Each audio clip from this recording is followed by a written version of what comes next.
2024 का रिटर्न जो है, जो तनख्वाहदार तबका जो फ़ाइल कर रहा है, उसको टैक्स की कैलकुलेशन के हवाले से कुछ मुश्किल आती है।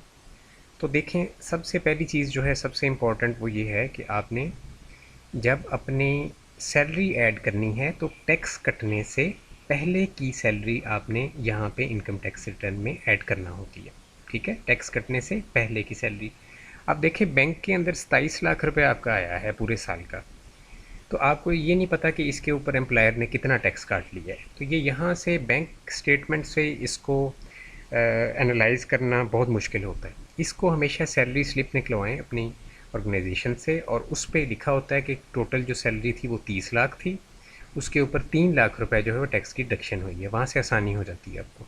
ठीक है, सैलरी स्लिप निकलवाएं, और 12 महीने की निकलवाएं, 1 महीने की नहीं रिक्वायर्ड होती, 12 महीने की, पूरे जो टैक्स ईयर है उसकी रिक्वायर्ड होती है।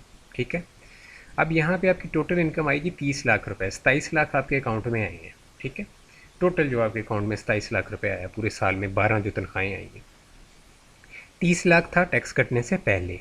तो पहली तो चीज़ ये है कि कैलकुलेशन जो है वो 30 लाख के ऊपर होनी है। तो 30 लाख रुपए आप यहाँ पे एंटर करेंगे। ठीक है जी, और कैलकुलेट का बटन प्रेस करेंगे। ये 2024 का रिटर्न है, आपके सामने स्क्रीन पर विजिबल है। उसके बाद टैक्स चार्जेबल पेमेंट में चले जाएंगे। ठीक है, और देखने के लिए कि आपके ऊपर कितना टैक्स जो था वो बनता था, अगर आपको पता नहीं है। ठीक है, आप देखना चाह रहे हैं कि कितना टैक्स जो था वो बनता था। 3 लाख रुपए जो है 30 लाख पे आपका टैक्स जो था वो यहाँ पे ऑटोमेटिकली शो हो रहा है कि वो अमाउंट जो है वो आपके ऊपर पेएबल है। ठीक है, अब ये 3 लाख जो पेएबल है, इसको आप एडजस्टेबल टैक्स में डालेंगे जाके कि हमारे एम्प्लॉयर ने ये टैक्स काट लिया है, तो फिर ये यहाँ पे ज़ीरो हो जाएगी अमाउंट। ठीक है, एडजस्टेबल टैक्स में आप डाल के इसको जैसे प्रॉपर रिटर्न फाइल करते हैं तो ये अमाउंट आपकी ज़ीरो हो जाएगी।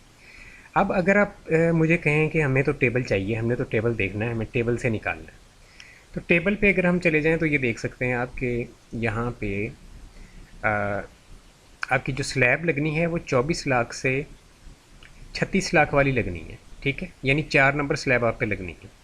जब आपकी 30 लाख इनकम है तो ये स्लैब आप पे लगेगी। इस पे क्या होता है, 22.5% आपने कैलकुलेट करना है 24 लाख से जो ऊपर है अमाउंट उसके ऊपर। ठीक है, तो मैं कैलकुलेटर ओपन करके आपको करके दिखा देता हूँ ताकि आपकी जो है क्लैरिटी जो है इस चीज़ में 100% हो जाए। तो इसमें जनाब 22.5% मल्टीप्लिकेशन इसकी होनी जनाब 6 लाख से। ठीक है, क्योंकि 24 लाख और 30 लाख का डिफरेंस जो है वो है 6 लाख का, तो 6 लाख हमारा ज़्यादा है 24 लाख से। उस पर हमें 22.5% टैक्स लगना है। ठीक है, तो ये 6 लाख मैंने एंटर कर दिया और डिवाइड कर दिया इसको 100 से। ठीक है, 1,35,000 आ गया। 1,35,000 में फ़िक्स अमाउंट 1,65,000 जमा करनी है आपने। ठीक है, 1,65,000 जमा होना है, 1,65,000। तो ये 3 लाख की अमाउंट आ गई। ठीक है, तो ये स्लैब भी आप वीडियो को पास करके इसको यूज़ कर सकते हैं अगर आपको रिक्वायर्ड है। ये वाली स्लैब जो है, ठीक है, तो इसके मुताबिक देखें कि एग्जैक्टली जो हमारा एफ बी आर के बैकएंड पे कैलकुलेटर है वो वही कैलकुलेशन कर रहा है जो इस स्लैब के अंदर गिवन है। ठीक है, तो मैंने आपको तरीक़ाकार दोनों बता दिए हैं।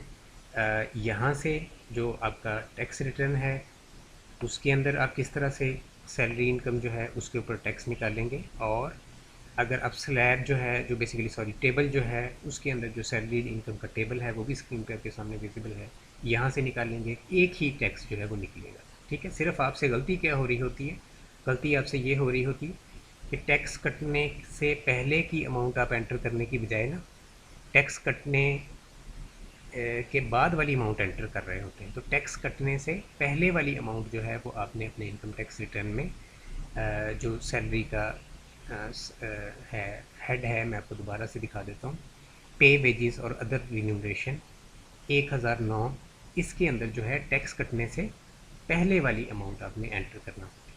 ठीक है, तो यहाँ पे आप सही अमाउंट अगर एंटर करेंगे फिर ही टैक्स की कैलकुलेशन सही आप कर सकेंगे।